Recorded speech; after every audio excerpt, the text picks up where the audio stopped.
warahmatullahi wabarakatuh. Oh, tak apa. Assalamualaikum warahmatullahi wabarakatuh. Alhamdulillahi rabbil alamin. Wa ja'ala az-zulumati wan nur. Summa allazina kafaru bi rabbihim ya'dilun. Ashhadu an la ilaha illallah wahdahu la syarika lah. Wa ashhadu anna Muhammadan abduhu wa rasuluhu wa usalli wa usallimu ala rasulihil karimil mustafa wa ala alihi wa sahbihi ajma'in. Subhanaka la ilma lana illa ma 'allamtana innaka antal alimul hakim. Rabbi shrah li sadri wa yassir li amri wahlul 'uqdatan min lisani yafqahu qawli. La haula wala quwwata illa billahil aliyil azim.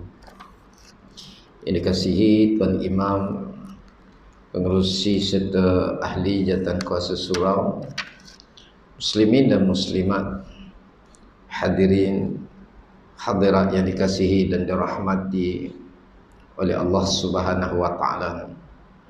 Pertama dan selamanya, marilah kita merofakkan setinggi-tinggi kesyukuran kehadrat Allah Subhanahu wa taala di atas nikmat iman dan juga nikmat Islam.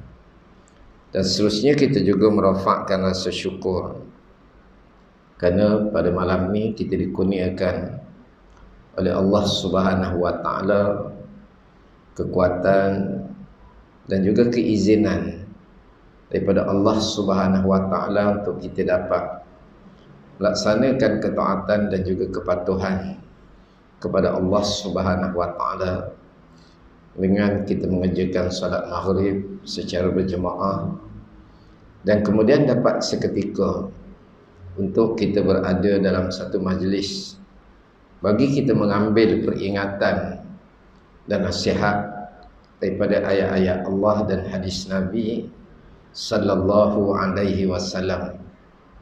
Dan mudah-mudahan kita semua sentiasa berada di atas jalan petunjuk sehinggalah kita memperolehi husnul khatimah di pengakhir kehidupan kita nanti, insya-Allah.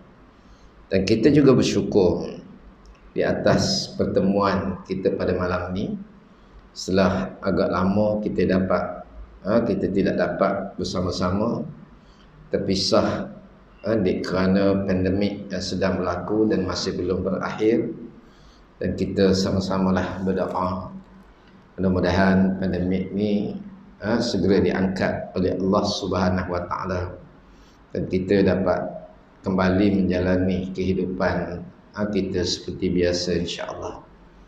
Muslimin dan muslimat yang dikasihi, insya-Allah, sebagai pemanah enjin malam ni, dah lama dah kita tidak bersama-sama. Jadi saya mengambil sepotong hadis Nabi sallallahu alaihi wasallam. Sabda Rasulullah sallallahu alaihi wasallam, man aznaba zamban nukita fi qalbihi nuktatun sauda. Kata Nabi, sesiapa yang melakukan satu dosa, maka akan tumbuh di hatinya satu titik hitam. Fa in taba sukila qalbuhu. Sekiranya dia bertaubat, maka akan terkikislah titik hitam dari hatinya. Wa illam yatub zada dzalika hatta yaswadda qalbuhu.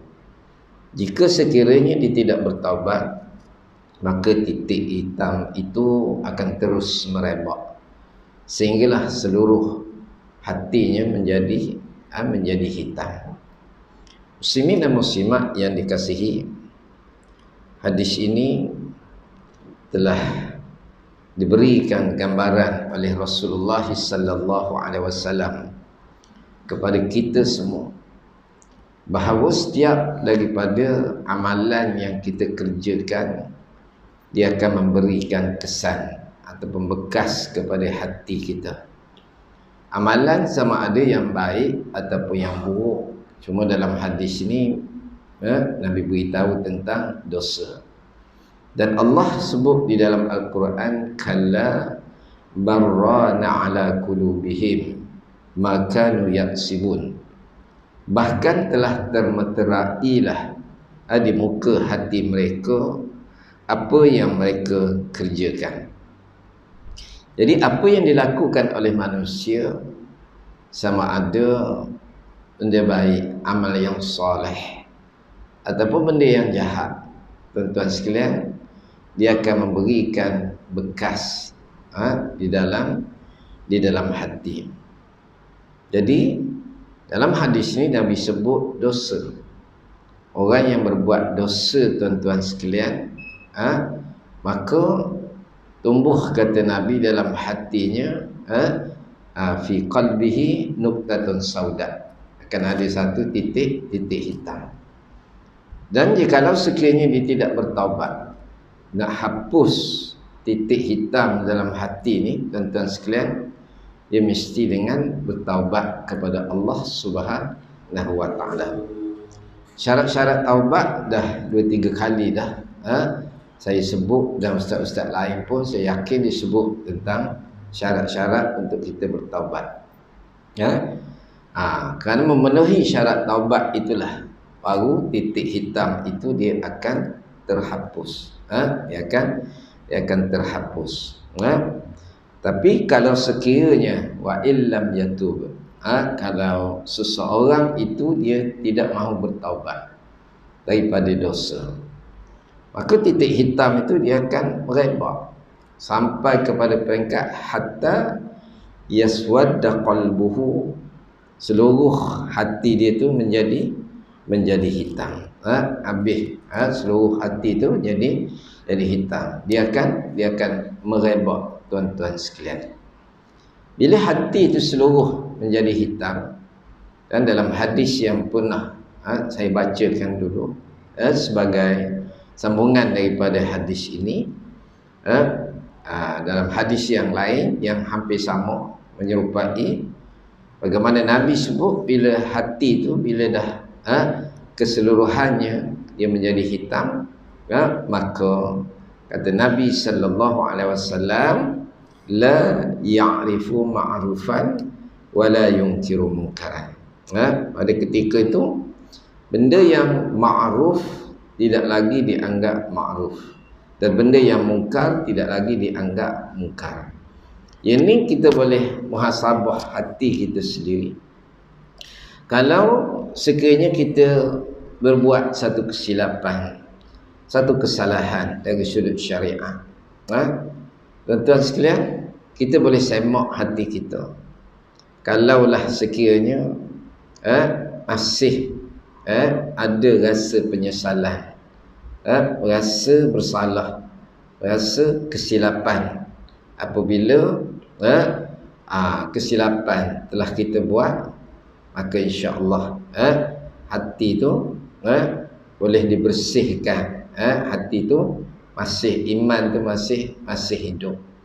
Tuan-tuan, yang kita bimbang hati yang hitam ni, tuan-tuan sekalian, dia adalah hati orang yang kafir. Tu Allah disebut, innal ladzina kafaru sawa'un 'alaihim a anzartahum am lam tunzirhum la yu'minun. Tu kafir. Yang kita bimbang mengaku Islam ni, dia kena penyakit tu. Dia kena penyakit tu. Penyakit yang walaupun kita nasihat ke dia, bagi tahu kepada dia, tapi dia tak nak ikut juga, langsung tak memberi bekas dalam hati. Orang kafir tu ialah la yu'minu, dia tak beriman dah. Awaklah dalil sebesar-besar dalil macam mana sekalipun, bila hati ditimpa dengan kekufuran, dia tak akan beriman. Yang bimbang orang yang mengaku beriman, mengaku Allah Tuhan dia. Kita tanya, siapa Tuhanmu? Allah, dia kata. Nabi Muhammad, dia percaya, tuan-tuan sekalian. Tetapi hatinya dah ditimpa dengan penyakit kekufuran. Itu paling kita bimbang. Punca dia apa dia? Kerana melakukan dosa. Sehingga kan Nabi sebut itu adalah kemuncak. Apabila keseluruhan hati menjadi hitam, maka benda yang ma'ruf itu dia tak anggap dah sebagai ma'ruf. Dia tak rasa pun solat tu benda baik, dia tak rasa pun sedekah benda baik, baca Quran tu benda baik. Tak ada langsung dalam hati dia berperasaan macam tu. Benda ma'ruf tu dia tak anggap sebagai ma'ruf, dan tak bersungguh pun untuk berbuat benda-benda yang ma'ruf. Ya, tak ada. Ada orang lain sungguh nak pergi salat berjemaah, sungguh nak baca Quran tak reti, sungguh nak baca Quran. Ya, jahil tak ada ilmu, bersungguh nak pergi menuntut ilmu. Dia tak ada langsung, tak rasa pun bahawa benda itu adalah kebaikan. Begitu juga kemungkaran, wala yunkiru mungkaran. Begitu juga dengan mungkar. Dia tak rasa pun benda-benda mungkar itu sebagai satu kesalahan. Dia buat benda-benda mungkar pun dia tak rasa bersalah. Dia buat benda mungkar pun dia rasa bahawa apa yang dia buat tu kadang-kadang dia rasa benar pula. Yang benar dia anggap salah, yang salah pun dia anggap sebagai kebenaran. Itu bahaya tuan-tuan sekalian apabila keseluruhan hati manusia ni dia jadi hitam. Dulu kita baca juga hadis bagaimana Nabi sallallahu alaihi wasallam dia sebut bahawa iman manusia ni tuan-tuan sekalian ada masa bertambah, ada masa dia berkurang. Imam Ghazali tuan-tuan sekalian dalam kitab dia sebut bandingan iman dan dosa yang ada dalam hati manusia ni. Dia berikan perumpamaan air yang duduk satu tepayan dengan air yang ada sebekas cawan je. Mesti kapasiti air tu hak dalam tepayan tu banyak, yang dalam gelas ni mesti sikit. Tuan-tuan sekalian, hidup kita ni tuan-tuan sekalian, iman kita ni tak tengok kita ni benar iman ataupun dusta iman tuan-tuan, melalui apa? Melalui ujian tuan-tuan sekalian. Melalui ujian. Allah Ta'ala dah sebut dah. Hasiban nasu an yutraku an yaqulu amanna wa hum la yuftanun al-ayah. Sampai akhir sekali Allah Ta'ala sebut fala ya'lamanna Allahu allazina sadaqu wa la ya'lamanna al-kadzibin. Tujuan Allah Ta'ala bagi ujian tu untuk dizahirkan, untuk diketahuikan siapa yang benar iman, siapa yang dusta iman. Maka melalui apa? Melalui ujian. Ketika ujian itulah berlakunya pengurangan dan pertambahan iman tuan-tuan sekalian. Di situlah untuk melihat sejauh mana kekuatan iman yang ada pada manusia. Jadi sebab itu Imam Ghazali dia berikan gambaran, dia berikan bandingan umpama air yang satu tepayan ni banyak. Orang yang mempunyai iman yang kuat. Kenapa? Disebabkan dia beramal, dia buat perkara-perkara yang menambahkan iman. Kita baca Al-Quran, menambahkan iman. Kita berjemaah, kita solat, kita beribadah, apa saja amalan-amalan kebaikan yang kita buat, dia akan menambahkan iman. Dia begitu. Itu Nabi sallallahu alaihi wasallam disebut hati orang mukmin ni fihi sirajun yuzhir. Dia seperti ada lampu di dalamnya. Ada lampu. Lam'atul bayda, kata dia apa, seperti sinar cahaya yang putih.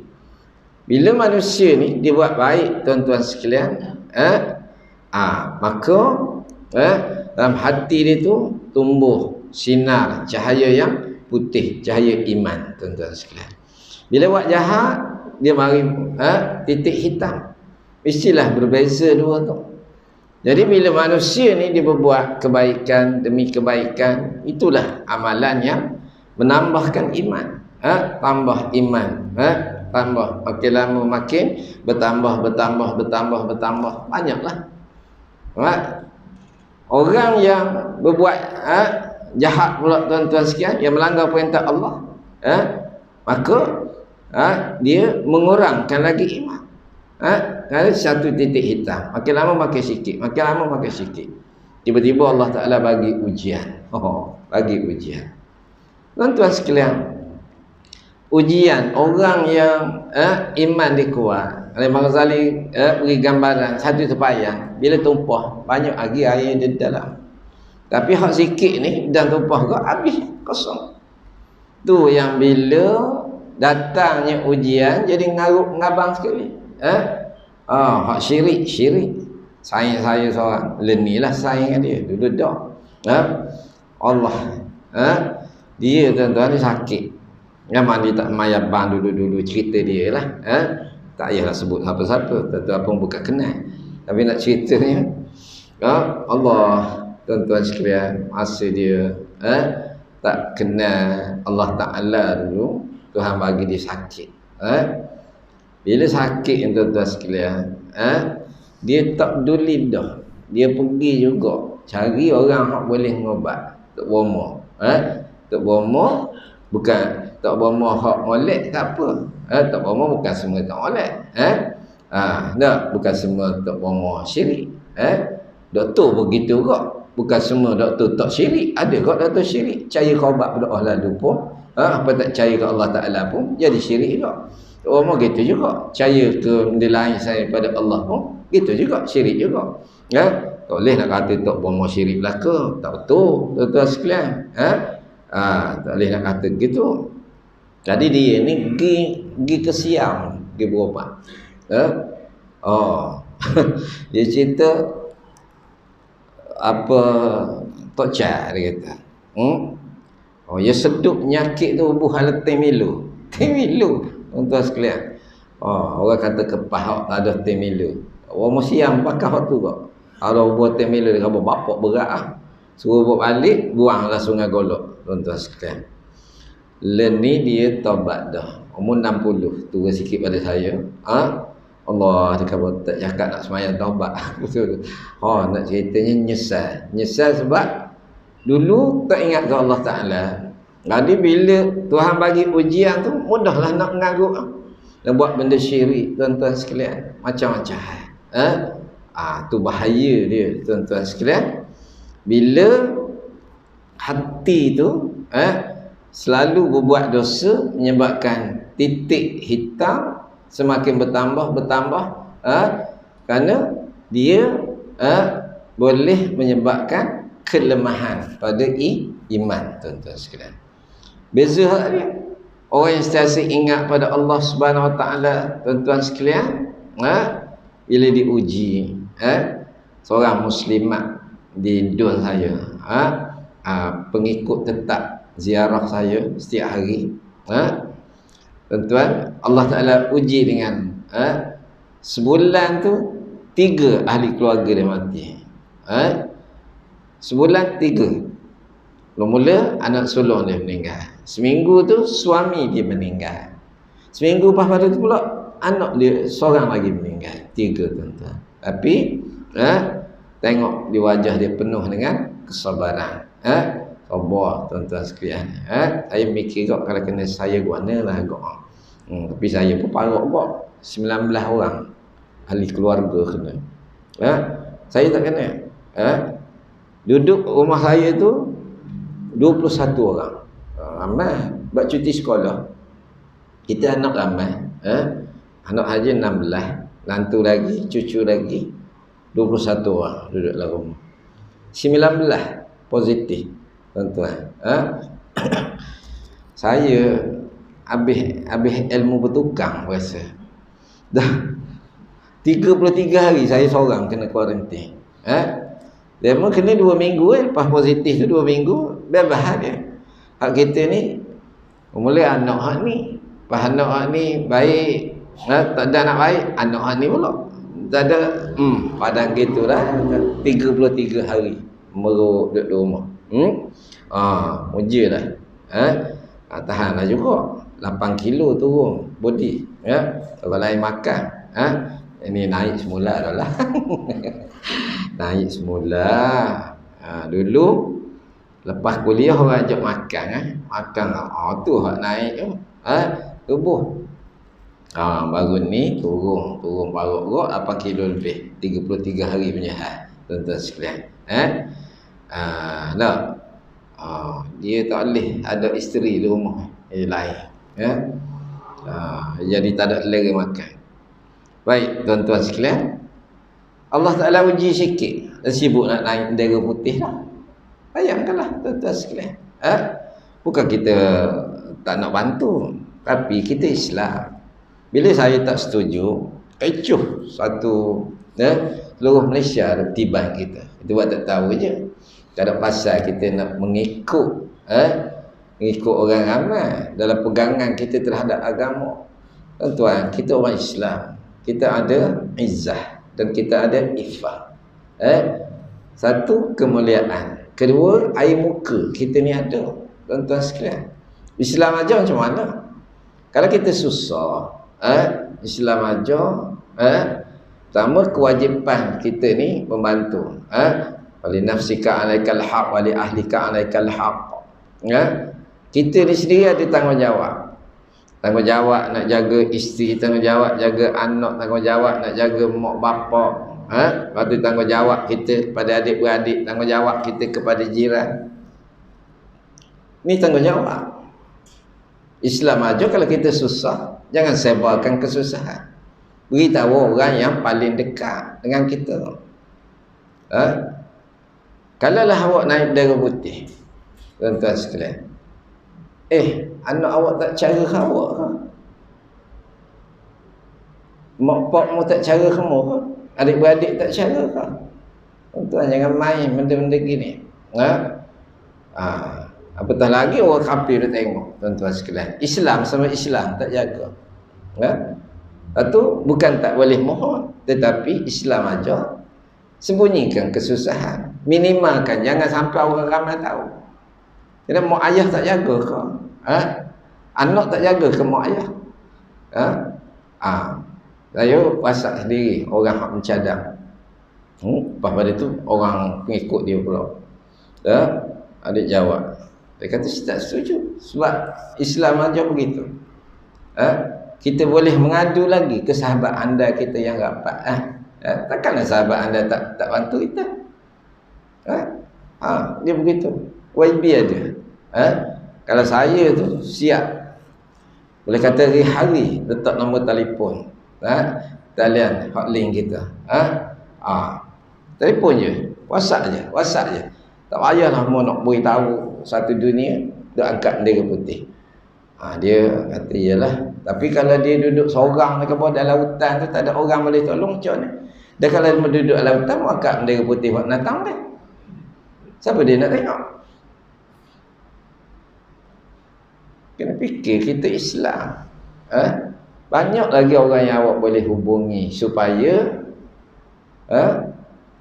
jangan sampai orang tahu kita ni susah. Jangan ramai sangat. Islam tak ajar begitu pada kita. Tuan-tuan sekalian. Kes yang pertama di Kuantan, di Kampung Teluk Mahang. Tapi bukan don saya, tapi dalam kawasan saya. Tuan-tuan. Sampai polis pergilah. Suruh dia turunkan. Barang dalam rumah tu boleh buka kedai runcit. Dia tunggu, dia kata sebab tak ada lagi orang bagi pitih. Dia nak pitih.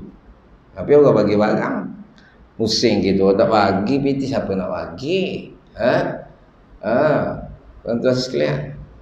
Tapi kena cermatlah benda begini. Kita Islam kan? Kan boleh ikut dan gitu. Tengok orang kafir pula. Ya Allah, tuan-tuan. Orang kafir. Geng-geng tu tuan-tuan sekalian, bila lepas isu bendera putih, dia pergi bagi sumbangan tu, dia bawa bendera putih. Dia pula tukang bawa. Habis bagi sumbangan, Dia letak bendera putih. Tengok dipolitikkan. Tuan-tuan, kita orang Islam, kalau dah sampai orang taman kita ni naik bendera putih, jiran-jiran dia tu cuma apa perasaan kok? Maknanya dia tu tak cara langsung lah ke jiran. Apa jiran ke bulu gitu naik bendera putih. Dia tak cerita mak pok lagi kan? Lagi dah berasa hati. Bayang kalau mak pok kita naik bendera putih tak berasa hati kan? Anak tak ada perasaan. Tuan sekalian, jangan main-main. Sebab tu dari Islam kita tak setuju. Cuma saya sebut saya setuju untuk membantu, tapi naik bendera putih tak setuju. Dia boleh hubungi je bila-bila kita hantar semua sehari. Banyak mana kita dah hantar. Daripada bulan Mei sampai bulan Ogos tu kat 100,000 kita habis. Beli barang hari ni pun hantar lagi orang kuarantin. Tuan-tuan sekalian, hantar lagi. Kita tak pernah tu, tapi kita tak setuju. Tu Allah uji baru sikit baru. Allah Taala uji. Tu iman. Tu tuan, kita kena ciumat. Lepas tu hati ni orang mari rumah tuan-tuan sekalian. Kalau orang mari rumah ni biasa minta air, minta tu, minta ni. Kait dengan tu lah. Ada juga mari minta wirid, zikir, minta supaya hati tu tenang. Dia kata hati tak tenang Ustaz. Allah, dia kata serabut semua. Serabut semua. Minta. Kalau kita ni sendiri balik ngaji dulu, Tok Guru bekal zikir, wirid macam-macam. Tak ada nak beramal pun. Tok Guru Haji Mak Baki suruh saya pergi ke rumah dia, pergi ambil 100 muka surat tu. Kat 100 muka surat. Suruh saya beramal lah, kalau boleh baca hari-hari. Dia bagi zikir. Aduh, kita tengok. Tak ada kecil berok rasa. Campur dengan kita ni lemah iman pun. Tuan-tuan, hak tu kita tak ada. Tiba dia mari kita minta zikir nak tenang. Padahal zikir, wirid yang maksud tu banyak. Baik selawatnya, istighfarnya, tasbih, tahmid, tahlil, takbir. Subhanallah, alhamdulillah, la ilaha illallah, Allahu akbar. Banyak mana hak dia boleh baca, nak baca, boleh tahan baca. Tuan-tuan sekalian, kita minta nak tenang. Tuan-tuan, nak tenang macam mana? Hati manusia ni macam mana nak tenang? Kalau hati tu hitam, hati yang diselaputi dosa, tinggal dosa tu insya-Allah tenanglah. Tukar.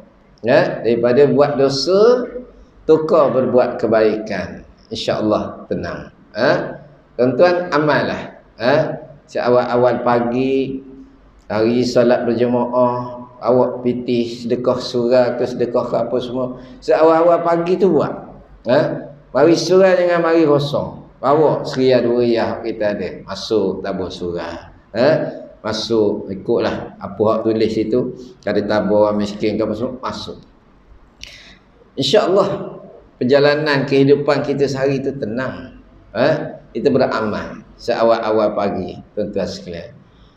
Benda hak baik kalau kita buat, tuan-tuan sekalian, dia yang baik. Berarti Imam Ghazali disebut, amalan kita ni, tak cerita hukum lagi, cerita dari sudut hati dulu. Hati.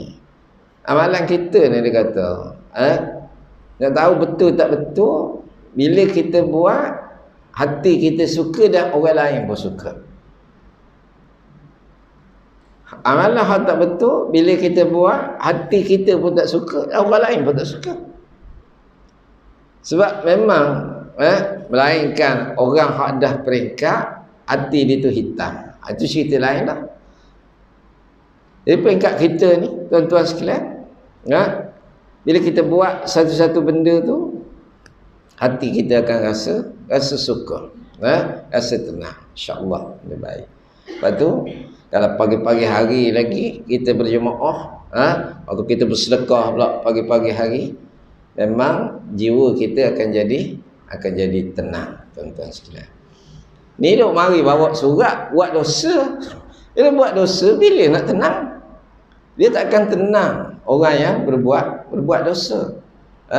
Satu sekali buat dosa, titik hitam dia. Mari satu titik hitam. Dia gini tuan-tuan sekalian, nak tenang macam mana? Sebab bandingan. Tadi Nabi dah sebut dah. Beza bila buat dosa, mari titik hitam. Bila kita buat baik, mari cahaya putih. Terang dengan gelap ni sama tau. Kalaulah kita jalan, bawa kereta tak ada lampu. Kereta ada lampu, terang je jalan. Memanglah kita tenang. Sebab apa? Sebab kita nampak jalan, nampak birai, nampak lokang, nampak belaka. Kita tenang lah jalan. Kalau satu pula lampu mapu. Tak ada, gelap-gelemak terus tuan-tuan sekalian. Tenang ke? Mesti jiwa tak tenang. Begitulah bandingan hati yang ada cahaya dengan hati yang penuh dengan kegelapan. Nak tenang macam mana kehidupan? Dia tak akan tenang tuan-tuan sekalian. Sebab itu Nabi sallallahu alaihi wasallam dia suruh kita ni bertaubat, bersihkan hati kita ni. Nabi Allah Subhanahu wa taala sebut wa man lam yatub fa ulaika humuz zalimun. Barang siapa yang tidak bertaubat, maka mereka itu adalah orang-orang yang zalim, orang yang inayah. Dia zalim pada diri sendiri. Inayah pada diri dia sendiri. Dia seksa diri dia atas dunia ni, dia seksa. Dengan apa? Dengan hati mereka yang tidak tenang. Tuan-tuan sekalian, hati yang tidak tenang. Dia satu penyiksaan. Bila hati manusia ni tak tenang, bila manusia ni terlalu gila pada harta, pun satu penyiksaan. Tuan-tuan sekalian, kadang-kadang kita tengok macam orang bodoh dah, macam orang bodoh. Nak cukup dah, tapi serupa macam orang tak cukup. Cari juga. Padahal dia ada tu cukup dah. Tapi macam orang tak cukup tuan-tuan sekalian. Serupa macam orang tak cukup. Kalau tak cukup sungguh, tak apa. Pergi cari. Ni dah banyak dah, tapi itulah kata macam orang bodoh lah. Tuan-tuan sekalian. Jadi Nabi ajar supaya kita ni bertaubat. Untuk apa? Untuk buang kikis hitam di dalam hati, supaya kita hidup atas dunia ni penuh dengan ketenangan. Bila dalam hati kita ada cahaya yang putih tuan-tuan sekalian, maka insya-Allah kita berjalan di atas muka bumi ni dengan di atas jalan yang betul. Atas jalan betul, sebab kita nampak mata hati tu nampak. Tapi kalau main dengan bergelak tuan-tuan sekalian, tak nampak. Buta hati jadi, ikut suka, teraba-raba tuan-tuan sekalian. Itu jadi susah. Isyak dah tak? Tak lagi. Rasa lama dah. Lepas Covid ni, dulu tak boleh kuliah lama. Lepas Covid ni lagi tak boleh. Jadi tuan-tuan sekalian, tinggalkan. Sebab tu Nabi sallallahu alaihi wasallam disebut al-qulubu arba'atun. Nabi kata hati tu dia ada 4 jenis. 4 jenis hati. Pertama, qalbun ajrad fihi sirajun yuzhir. Fazalika qalbul mu'min. Yang pertama, hati yang tidak diselaputi. Selaputi apa? Dengan syirik, nyesok, wasangka, hasad, dengki, kejahatan. Maka padanya kata Nabi seperti sebuah lampu. Ke hati itu jadi terang, seperti ada cahaya lampu. Itulah hati orang yang mukmin. Lepas tu mukmin dengan muslim tuan-tuan ada perbezaan dari sudut makna. Orang mukmin ni dia beriman dan dia beramal soleh. Yang mengaku Islam ni belum tentu lagi beramal soleh. Mengaku Islam, lidah ucap kalimah syahadah, la ilaha illallah Muhammadur Rasulullah. Kena walik minum arak baca bismillah. Itu tuan-tuan sekalian. Tadi orang yang mukmin ni tuan-tuan, dia beriman dan kemudian dia melakukan amal yang soleh, dia buat kebaikan. Itu apa saja kebaikan yang kita buat, semakin banyak kebaikan, maka semakin teranglah cahaya hati. Atau mulakan kehidupan kita di awal kehidupan kita di atas dunia ni, seawal-awal pagi dengan apa? Dengan kebaikan. Yang lelaki pergilah berjemaah subuh. Pergi berjemaah subuh. Itu bawa duit. Sempat baca Quran dulu sekejap. 2-3 ayat pun tak apalah. Buat amalan di awal pagi, insya-Allah. Sampailah ke malam tu jiwa kita tenang. Buat. Tuan-tuan tak payah duk mikir orang lah. Ada nampak orang senang apa semua gitu gini. Tuan-tuan nampak dia senang, kereta besar tu gini nampak je dia senang. Nampak je. Tuan-tuan sekalian. Tapi kalau dia tak patuh, tak taat pada Allah Subhanahu Wa Taala, memang jiwa dia tak tenang, tuan-tuan sekalian. Sebab jiwa manusia ni duduk dalam genggaman Allah Subhanahu Wa Taala. Nak tenang guana, tuan-tuan sekalian, kalau kita lawan, dia macam kita gusti lah juga. Kalau kita lawan ni, tuan-tuan, budak kecil, umur 7 tahun, lawan kita. Memang kita tak takut, tuan-tuan sekalian. Kita tak takut pun dia budak kecil. Naga pun tak orok. Tapi kalau kita lawan Allah hak sadu pada kita, besar pada kita, gitu manusia, tuan-tuan sekalian. Hak dia lawan, hak dia langgar tu Allah Ta'ala masa bila boleh? Tenang ke? Dia nak langgar tu? Tak, tuan-tuan. Dia tak akan tenang, tuan-tuan sekalian. Jadi itulah punca ketenangan. Sebelum kita nak beramal dengan zikir tu, zikir ni, wirid tu, wirid ni, macam-macam. Bawa pen. So lah tu pen dia. Ingat lagi orang perempuan. So lah tu pen. Kita dia tulis. Sekabar dia boleh baca tak? Subhanallah. Boleh? Subhanallah. Alhamdulillah. Boleh? La ilaha illallah. Boleh? Allahu Akbar. Boleh? Boleh baca waktu je. Selawat reti? Istighfar reti? Yang Nabi suruh selawat tu, dia dalam hadis sahih. Ya. Nabi kata siapa selawat 10 pagi, 10 petang, dia berikan syafaat pada hari akhirat. Hak tu beramai ada lagi. Nak zikir hak pelik-pelik. Hak tu dak lagi. Istighfar. Nabi ajar kurang-kurang 100 kali sehari. Paling tidak 70. Apa? Hak tu benar. Dia benar. Dan yang paling penting sekali, tinggalkan dosa.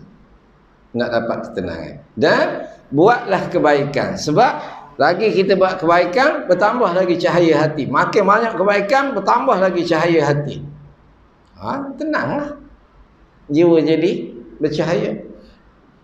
Ni Allah minta wirid. Itu macam-macam dosa buat. Jadi sampai situ dulu, insya-Allah. Mudah-mudahan Allah memberkati dan merahmati kita. Cuma pada ni, apa Cik ada pesan tadi? Kita ni baca selawat. Selawat maulud. Minta orang lain lah handle. Minta orang lain. Adalah sini kan. Hak erti. Lepas tu ada tahlil ringkas. Jadi lepas solat tu tahlil ringkas dulu. Dan kemudian kita selawat ramai-ramai. Tak lama pun sekejap. Ambil peluang berselawat ke atas Nabi sallallahu alaihi wasallam. InsyaAllah. Sampai situ dulu. Assalamualaikum warahmatullahi wabarakatuh.